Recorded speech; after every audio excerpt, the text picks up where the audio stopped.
Okay, we've arrived at our ZT of 1880 here. So we got a few more steps to finish this particular one. First thing is current. And remember, current, the formula for it is basically voltage divided by that ZT that we've got there. So let's take 100. Let's divide it by 1880, and this will be in units because we're using. So we're basically looking at 53 milliamps, or let's write it down so we'll have it. We'll use another pen color just for fun of it here. So we'll come in and we'll write down that. Whoops, marked up there a little bit, but that's okay. IT is equal to 53.19 milliamps. I'm converting that to milliamps because we're going to go back to our X of C's here in a minute and actually do it. But all we're doing is moving that decimal point 1, 2, 3 places to the right, which changes our value, which means we have to go to a prefix of milliamps for that. So now we know we've got 53 milliamps of current running through this circuit, and we've got the value of R1. We've got the impedance of C1, C2, and C3 over here, X of C1, X of C2. So it's a matter of just multiplying this current we have up here. And I'm going to come over to our calculator, and I'm going to just store that current, 53.19, in a memory. So I'm going to do a memory plus.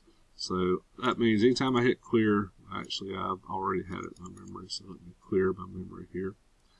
So let's start over, 53.19 memory plus. So if I clear and look in my memory, I get 53.19. The reason I'm doing that is we know that current is the same for each one of these. It's a series circuit. We've got to do that 4 times. So I've basically got to multiply current times either the resistance or its impedance of each one of these. So we'll just work straight down here. So we've got the current here. So I'm going to do a memory recall times, and since that's in millis, I'm going to just use 1 because it's millis times 1K cancels out to just be units, because millis is 10 to the negative third, K is 10 to the positive third. They cancel out. So the voltage drop of ER1 is 53.19 volts. So the voltage across R1, 53.19. Well, we've got the X of C1 of 531 ohms. I'm going to input that. And I'm going to say times my memory here. Now remember, this is going to be in kilos because in my memory is in milliamps. So I've got to move this over 3 places. I mean millis. Sorry. Let me re-say that. All right, memory right here. This is milliamps, and I'm multiplying it times 531 for C1. So that means I'm going to get my answer in millivolts because I'm multiplying ohms, which is base unit, times millis, and I'm going to get an answer in millivolts times. So 28.24 volts is here. So I'm going to write that out because I know that probably confused a few of you. But what I actually just did there, and I want to make sure you understand, because that's the whole reason of doing these videos. We'll go to a yellow on this border right here, and I'll write it right in here. We know that E is equal to I times R, basically Ohm's law, right? So that's the time symbol there. Sorry for the. So E is equal to, current is 53.19 milliamps, and multiplying it first times the impedance of C1, which is 531 ohms. Well, ohms is a base unit. Millis is not. We could convert that to 0.053, or we could just realize our answer is going to be in millivolts, and we've got to divide it by 1,000 to get volts. So when I did that calculation, I got 28,000. We know that can't be 28,000 volts. It's 28,000 millivolts. Move the decimal place 3 times, and we get our answer. So that's all that happened there, but I want to make sure you're clear. We're going to do the same thing here. We're going to take x of C2 is 265. We're going to say 265 times what's in our memory, and that's going to be 14,000 millivolts, or 14 volts here. And we're going to do the last but not least here, 796 times what's in our memory, which is our current. Oh, that didn't work. Let's try it. Times 796 equals 42,000 millivolts, or 42 volts. Now remember, we can check that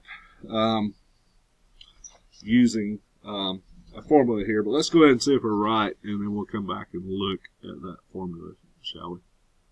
So I'm going to hit enter, and sure enough, we are absolutely correct there. So I'm going to go back to that slide. It's going to be all blank, which is just sad.